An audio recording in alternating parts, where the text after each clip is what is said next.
¿Cómo están? A los tiempos, aquí estamos de nuevo. Bueno, todos sabemos que en este mes se celebra el Día del Padre y obviamente no he querido dejar pasar esta fecha sin dejarles un mensaje, ¿sí? Es que espero que les sea de provecho. Pero empecemos con una pequeña oración. Dios bendito, Padre Celestial, úsame en este momento, Señor, haz que tu mensaje, Padre Celestial, no sea interrumpido por mí y que llegue a los corazones, bendito Dios, de todos los que nos escuchan y nos ven, Señor. Me encomiendo a ti y todas las personas que nos están observando y viendo. En el nombre de Jesús, gracias, amén y amén. Bueno, el mensaje del día de hoy se ha titulado No hay Padre terrenal perfecto. Sí, y para eso quiero empezar con dos versículos que están, el primero en el libro de Éxodo 20:12, que dice: Honra a tu padre y a tu madre, entonces tendrás una vida larga y plena en la tierra que el Señor tu Dios te da. A su vez en Proverbios 6:20 dice: Hijo mío, obedece los mandatos de tu padre y no descuides la instrucción de tu madre. Claro, al parecer estos versículos están dirigidos hacia los hijos, ¿no? Pero realmente este mensaje no va dirigido a ellos, sino que quiero dejar en claro ciertos conceptos que tal vez están confundidos desde un comienzo desde el punto de vista de los padres. Especialmente veamos qué se entiende por el concepto de autoridad. Desde el punto de vista bíblico, autoridad se relaciona a dominio, imperio, poder, potestad, reino. Incluso se relaciona con la frase enseñaba como quien tiene a, o bien también yo soy hombre bajo a, o bien como el derecho legal y o moral de ejercer poder o poder que se posee con derecho. En cambio, el diccionario común y corriente define el concepto de autoridad como el ejercicio legítimo del mando, esto es, al poder que se le otorga de manera consensuada y normada a quien posee las competencias necesarias para el liderazgo o la toma de decisiones. Competencias necesarias, ¿sí? Bueno, todos sabemos que el concepto o el proceso o el inicio o el papel de ser padre no es fácil. Tanto por las dificultades que nosotros mismos nos ponemos, por nuestros antecedentes, tal vez ejemplos, o porque cada hijo o hija es un mundo totalmente aparte y no tenemos los instrumentos para saber qué hacer. Y partimos tal vez de una regla general, que es justamente la que vamos a analizar.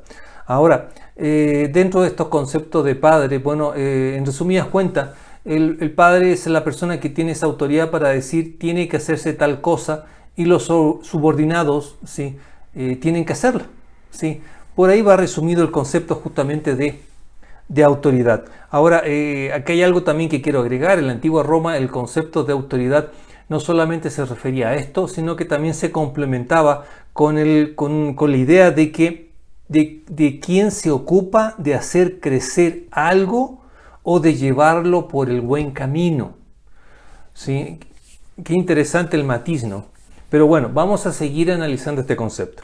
Ahora, todos tal vez asimilamos el concepto de autoridad a una supremacía, a una preponderancia, a una prepotencia, a una superioridad, a una fuerza, ¿sí? Y es así donde el concepto de autoridad nosotros lo asimilamos a una idea de que alguien que tiene un poder o una supremacía respecto al resto. Ahora, en la historia, el concepto de padre o de familia ha ido evolucionando. Bueno, antiguamente el concepto de padre no existía, sino que solamente se refería al jefe de la tribu o de un clan. Posteriormente en Grecia y en Roma, este concepto fue adquiriendo ya mayor importancia desde el punto de vista de padre, ¿sí? Y era justamente la persona que tenía a cargo una familia, ¿sí? Incluso tenía el poder para poder determinar el destino en cuanto a su vida o la muerte. Y inclusive en ese entonces el parentesco o la relación o el concepto de hijo no se daba necesariamente en el punto de vista biológico, sino que eran las personas que el padre reconocía como hijos, sean biológicos o no biológicos. Pero esto a partir de los orígenes del cristianismo también fue evolucionando un poco, ¿no? Porque se le fue considerando una especie como de monarquía de derecho divino o una monarquía divina, pero tenía la función el padre de enseñar y hacer llevar a su familia hacia el Padre Celestial. Eso es el origen del cristianismo. Bueno, en la Edad Media fue evolucionando el concepto, habían diferentes tipos de familia y así, por ejemplo, tenía la familia urbana, en la cual un hijo se quedaba con todos los bienes del padre, el otro hijo tenía que ser sacerdote, bueno, y las hijas estaban solo destinadas al matrimonio. Estaba la familia aristocrática, en la cual el padre nunca conocía a los hijos, sino hasta cuando tenían 15 o 16 años, porque se los entregaban a maestros para que les enseñen. Y en cambio está la familia ya, la rural, del campo, que normalmente era numerosa por las circunstancias, pero a veces incluso se caía el infanticidio por lo numeroso que eran estas familias. Ahora, en la época del Renacimiento y la época moderna, este concepto de padre, ¿sí? Ya fue evolucionando en el sentido de que habían ya reivindicaciones hacia las mujeres y hacia los hijos, y también había una intervención ya más directa del Estado en el sentido de tutelar o de vigilar o de ver el bienestar de los hijos por la negligencia de los padres. Pero el concepto de padre, desde el punto de vista como de monarca o de padre burgués o padre terrible, desde el punto de vista social se ha ido manteniendo, ¿no? Bajo este concepto vimos de los sinónimos de autoridad como de supremacía, de prepotencia, ¿no? De ese punto de vista. Ahora, no podemos dejar pasar también un ejemplo claro de este tipo de padre terrible y padre burgués, por ejemplo, es la Carta al Padre, ¿sí? Justamente que fue escrita en 1919 por Franz Kafka, ¿sí? Que fue un clásico de esa época. Y lo interesante de esto es que la carta obviamente fue escrita por el hijo hacia el padre, pero esta carta se la entregó a la madre, Franz Kafka, para que ella le entregue al padre, pero ella nunca la entregó al padre y se la devolvió al hijo. Por ende nunca supo el padre de esta carta.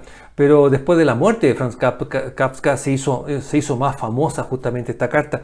¿Y por qué se hizo tan famosa? Porque simboliza el ejemplo claro de este padre burgués, de este padre terrible, ¿no? Y según estudiosos de este libro, el padre se llama Hermann Kafka, la resumen con la siguiente frase, esta carta, ¿no? Dice que es la sumisión a la autoridad despótica de un padre arbitrario, sádico emocionalmente, abusiva e hipócrita hacia el hijo. Por ende tenía una serie de características esta carta de dominación, ya de una dominación totalmente autoritaria del padre hacia los hijos. Había un temor también de que se le contradiga la voluntad del padre porque caían en castigos. Era un poder absoluto, ¿sí? Totalmente autoritario. Había un sentimiento de culpa inculcado por el padre hacia los hijos para que ellos se sintieran culpables por no obedecer lo que le decía el padre. Y realmente esto era todo un reproche que estaba haciendo Franz Kafka a la crianza que tuvo de su padre, y él no, podríamos decir, no escucharle en cuanto a su opinión o lo que él pensaba, tanto de él, sus hermanos, como incluso a los empleados, porque el padre era un conocido negociante, también comerciante de la época. Incluso el padre también le trató de parásito o justamente de bueno para nada. Por ende era un padre totalmente terrible, pero considero que este concepto de padre no está muy alejado a la realidad. Lamentablemente, tal vez muchos de los que están escuchando, viendo este video, no han tenido un padre perfecto. De hecho, nadie lo ha tenido. Yo no me considero un padre perfecto tampoco. Pero, ¿qué hacen? ¿Sí? Han tenido un padre que no les ha llevado por el buen camino, todo lo contrario, y tal vez se sienten identificados con esta carta, no con el padre que han tenido. Y muchos tal vez dicen, bueno, se han alejado de él, le han abandonado, o tal vez ya falleció, no sabemos. Pero esto genera consecuencias, y estas consecuencias son las heridas que se mantienen totalmente abiertas, ¿sí? Porque en caso de Franz Kafka, ¿sí? Había heridas de inseguridad, las cuales se mantuvieron justamente hasta la época adulta, ¿no? ¿Sí?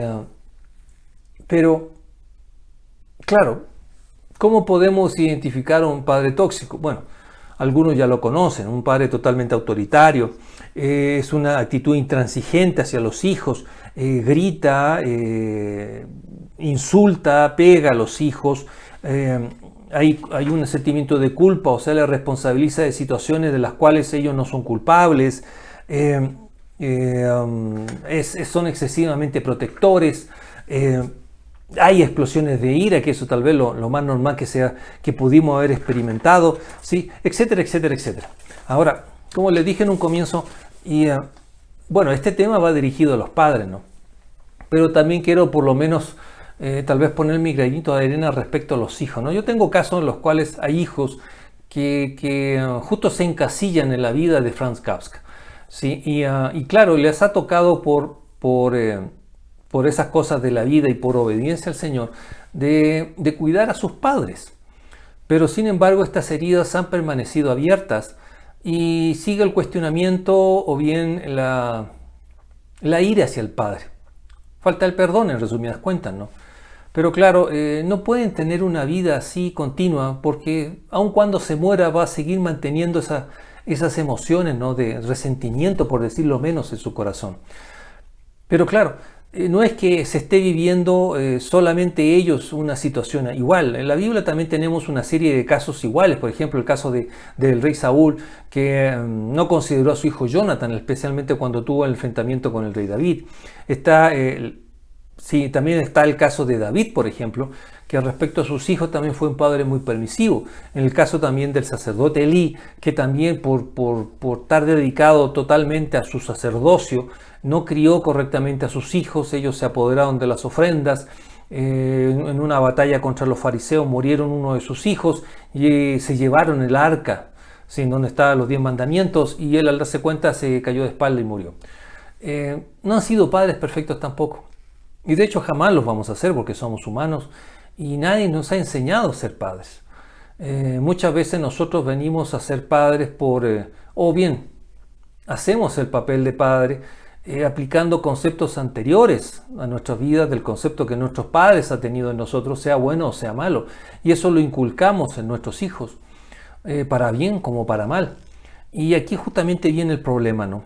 ¿Qué hacemos en estas circunstancias en las cuales el padre ha sido totalmente tóxico? ¿Sí? ¿Qué debo hacer yo cuando tengo un padre totalmente tóxico?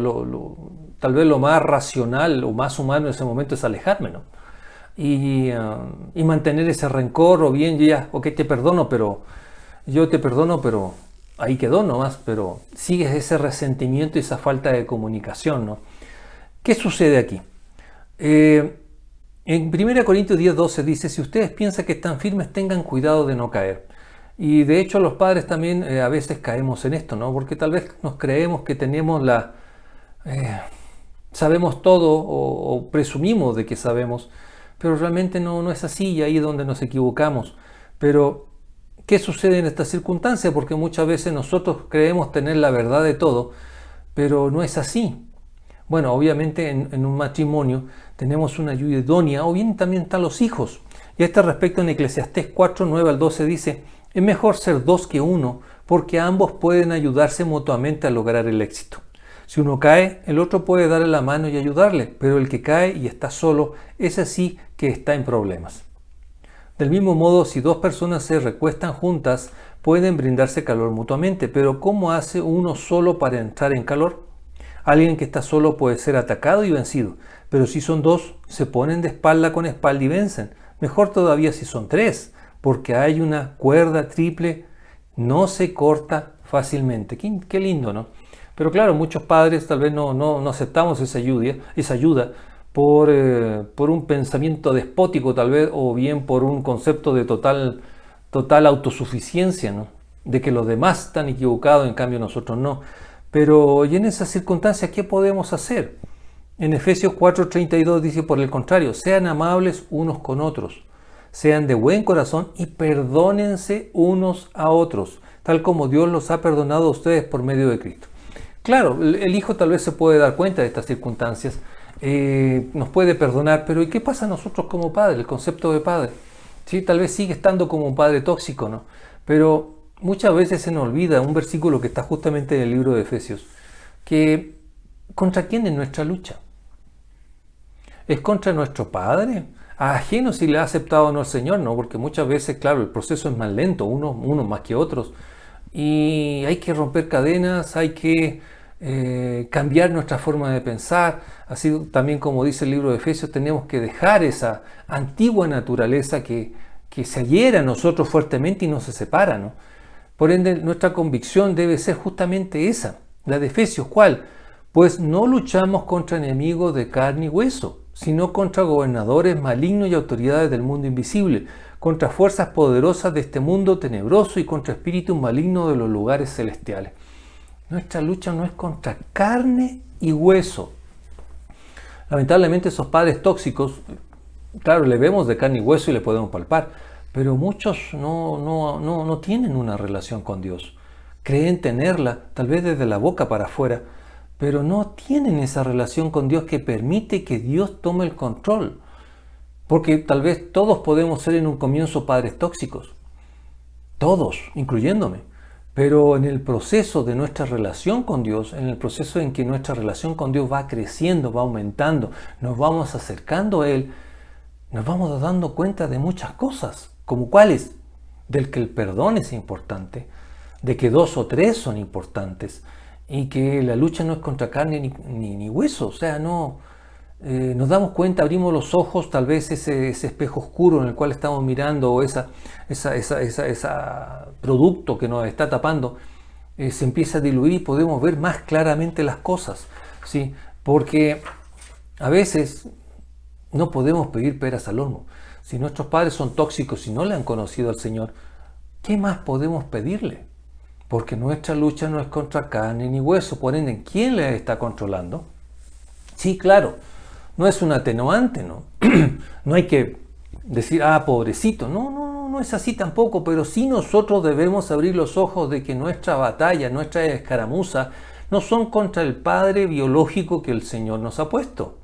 Es contra lo que le está dominando y controlando. Claro, Él se está dejando, pero muchas veces no se dan cuenta. Mientras no le aceptan al Señor de corazón, no se dan cuenta de esas circunstancias. Por ende, ¿yo qué debo hacer? ¿Qué debo hacer como cristiano? Peor aún si no soy cristiano, hijo no cristiano. ¿Qué se hacen? Se agarran de las mechas, se agarran a puñetes, se separan, etcétera, etcétera, etcétera. ¿Sí? Por ende, ¿cómo sabemos? Obviamente, si está o no con Dios está este Padre que el Señor nos ha puesto. Todos lo conocen, por sus frutos los conoceréis. ¿Sí? Y esto está en Mateo 7, 15 al 21. Ten cuidado de los falsos profetas que vienen disfrazados de ovejas inofensivas, pero que en realidad son lobos feroces. Puedes identificarlos por su fruto, es decir, por la manera en que se comportan. ¿Acaso puedes recoger uva de los espinos o higo de los cardos? Un buen árbol produce frutos buenos y un árbol malo produce frutos malos. Un buen árbol no puede producir frutos malos y un árbol malo no puede producir frutos buenos. Por lo tanto, todo árbol que no produce frutos buenos se corta y se arroja al fuego. Así es, de la misma manera que puedes identificar un árbol por su fruto, puedes identificar a la gente por sus acciones. Verdaderos discípulos, no todo el que me llama Señor, Señor, entrará en el reino del cielo. Solo entrarán aquellos que verdaderamente hacen la voluntad de mi Padre que está en el cielo. Por ende, si es que vemos que el fruto de nuestro padre tóxico ya es redundante, no es fruto de acuerdo a la voluntad del Señor, ¿qué más podemos pedirle? No podemos pedir un padre amoroso, un padre comprensivo, un padre perdonador, etcétera, etcétera. Porque no lo es imposible que lo sea. La única forma de que lo sea, les repito, es que le acepte al Señor en su corazón. ¿Le puedo obligar? No le puedo obligar. Pero lo que sí es que la actitud como hijo no debe ser una actitud de palo contra palo, sino que debemos nosotros como hijos cristianos tener esa bondad, ese amor del Señor hacia alguien que todavía no lo ha recibido. Nosotros como padres tal vez no nos damos cuenta de esa actitud del hijo bondadosa, cariñosa hacia el Padre, aun cuando hayamos sido como padres unos desgraciados. Lamentablemente hay circunstancias y situaciones que son así, eventos en los cuales los padres han pegado a sus hijos en forma injustificada, tal vez ellos, dentro de su proceso mental, como el mismo caso de Franz Kafka, el padre, pensó que era para educarlo de mejor forma y tener mejor forma para enfrentar la vida tan dura que se está viviendo en ese momento. Pero no lo sabemos. ¿Qué no sabemos? El camino que va a tener nuestro Padre. Tal vez si es que no cambia, vamos a ver el desenlace, ¿no? Y con toda la ira y el resentimiento que tengamos en nuestro corazón, tal vez diga, bueno, se lo merece. Eso mismo pudo haber dicho Jesucristo en la cruz, ¿no? O antes de subirse a la cruz, mejor dicho. Si se lo merecen, ¿por qué voy a subir a la cruz? ¿Por qué lo hizo? Porque nos amó. Todos somos creados por Dios. No todos le pertenecemos, ¿no?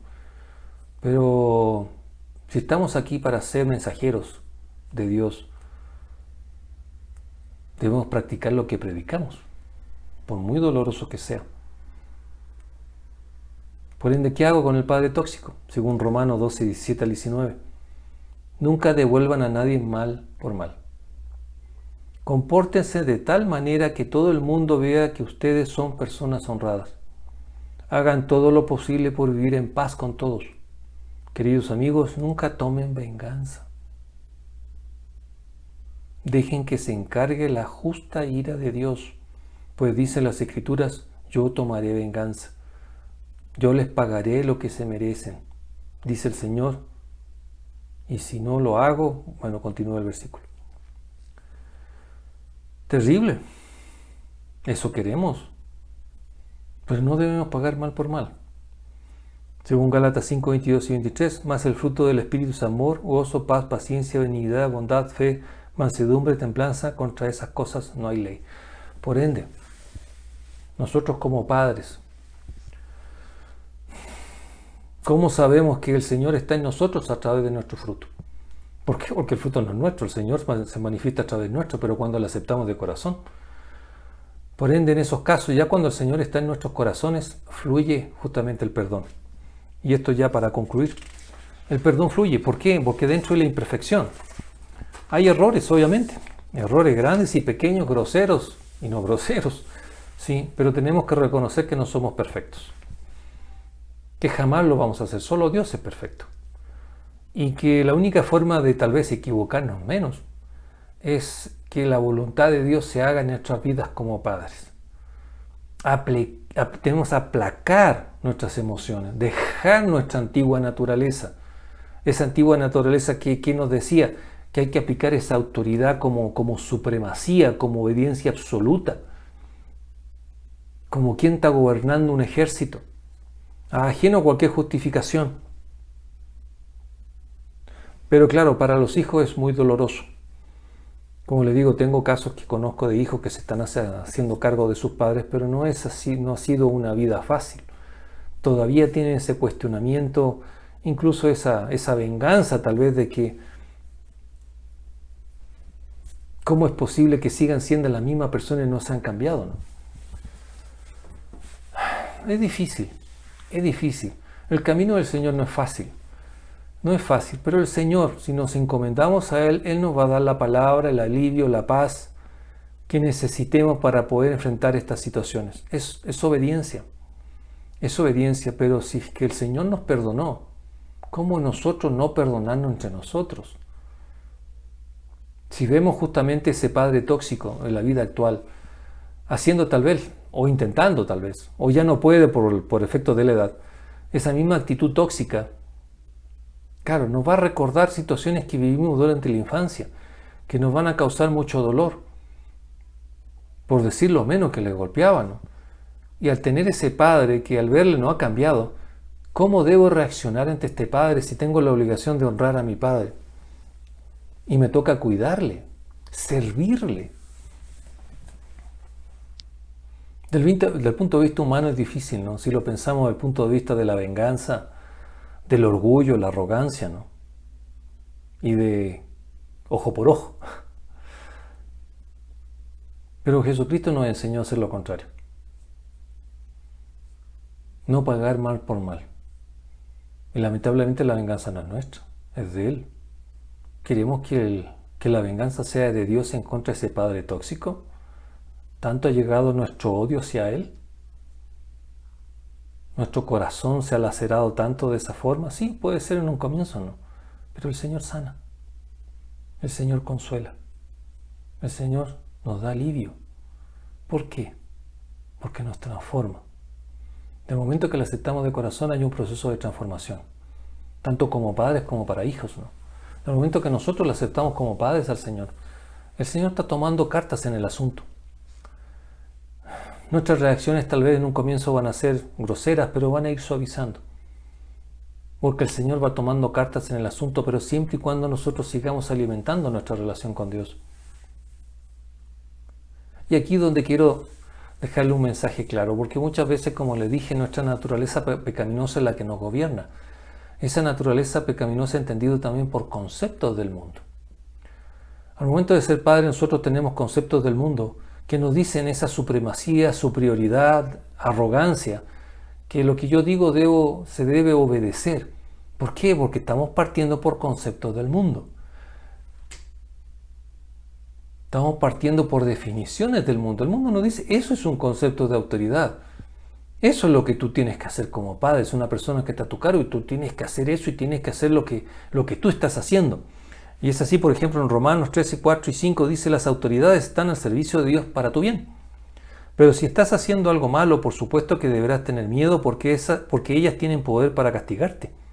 Están al servicio de Dios para cumplir el propósito específico de castigar a los que hacen lo malo. Por eso tienes que someterte a ellas, no solo para evitar el castigo, sino para mantener tu conciencia limpia. Esto un poco se relaciona a lo que sale en el libro de Proverbios, ¿no? De que corregir al niño mientras tú puedas, ¿no? Pero claro, aquí las autoridades, por ejemplo, de gobierno, ¿no? Ministros, policías, etcétera, tienen el poder de castigar al que hace lo malo. Como padre, ¿yo debo castigar al hijo si hace lo malo? Claro. ¿Sí? Y bueno, y dice corregir al hijo mientras se pueda, ¿no? Para evitar que cometa algún daño. Y es así también como en otros versículos también nos permite también determinar una distinción. Porque aquí no debemos confundir dos cosas. Tal vez es una apreciación mía muy personal. Tal vez sean sinónimos, pero esto sí nos va a ayudar en el concepto de padre, de cómo enfrentar el comienzo de una familia. Incluso también con la esposa. Porque nosotros somos autoridad o responsabilidad. Yo creo que una cosa lleva a la otra, pero si lo enfocamos desde el punto de vista del título, autoridad o responsabilidad, yo creo que las circunstancias cambian. Al serme yo responsable de alguien, se suaviza ese concepto de supremacía, de prepotencia y de imposición. Porque yo soy responsable por la persona. En cambio, la autoridad, claro, de castigar al que hace lo malo. El jefe te puede gritar, te puede llamar la atención, etc. ¿Sí? Pero en la palabra el Señor dice, eso le agrada al Señor. En Colosenses, hijos, obedezcan siempre a sus padres porque eso le agrada al Señor. Le agrada, no es que sea una desobediencia, no, le agrada.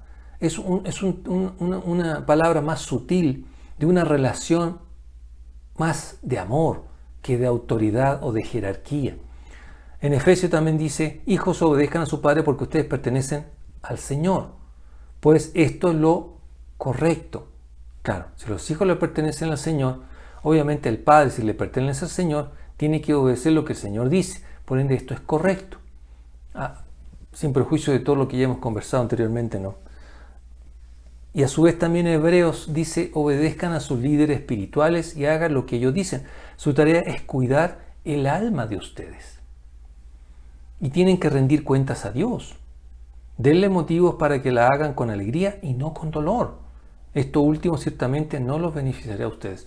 Hay una sutileza, ¿no? Una sutileza que solamente se da por el afecto, por el amor, por la comprensión, por el cariño, ¿sí? Por la cercanía desde el punto de vista emocional. Es diferente que el concepto de autoridad como supremacía, ¿no? ¿Se dan cuenta la distinción? Y nosotros muchas veces como padres, y le digo yo, ¿no? Empiezo con el concepto de supremacía, de subordinación, con el concepto para eso no está bien. No es así. ¿Pero por qué? Porque nuestra naturaleza humana pecaminosa en un comienzo o de un comienzo como cristiano no la hemos cambiado, no la hemos transformado. Pero cuando comenzamos una familia con este concepto de responsabilidad, no de autoridad, yo creo que la relación con los hijos va a cambiar. Porque claro, si yo lo grito, ¿estoy siendo responsable por su cuidado al momento de gritarle? No, porque le estoy afectando, le estoy faltando al respeto. En cambio, ¿la autoridad puede hacerlo? Claro que sí. Tiene que hacerse, punto.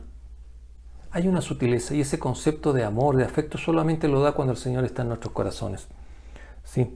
El concepto de autoridad viene del latín que llama auctoritas, que además también significa aumentar, hacer crecer y promover. El concepto de autoridad se amplía, ¿no? ¿Se dan cuenta? Hay una sutileza. Y esa sutileza es la que nosotros como padres debemos tomar en cuenta. Ahora, claro, la obediencia debe ser absoluta hacia el Padre, no. Dice en el Señor. Por ende, si es que hay algo que nosotros tratamos de decirle a los hijos que se contrapone a la voluntad del Señor, los hijos tienen todo el derecho de decir, en un momentito, esto no es. Pero claro, si tenemos un padre tóxico, ¿qué va a hacer? Nos va a castigar, nos va a gritar, nos va a pegar. En cambio, un padre que es comprometido en el Señor, ¿qué va a suceder? Son mejor dos que uno, incluso hasta tres. Les voy a escuchar, los voy a analizar y con la sabiduría del Señor en oración voy a decir, sí, tienen razón, no es por ahí. Pero es diferente el camino y diferente el concepto. Seamos padres responsables, no padres con autoridad. Les dejo la inquietud. Sí, analícelo, mastíquelo, es mi opinión personal, a través de mi experiencia, así lo creo, y se los dejo. No he querido dejar pasar sin manifestarles esta idea, esta distinción que el Señor ha puesto en mi corazón. ¿Autoridad o responsabilidad? Dios les bendiga y espero que este mensaje haya sido de provecho. Hasta la próxima. Chao.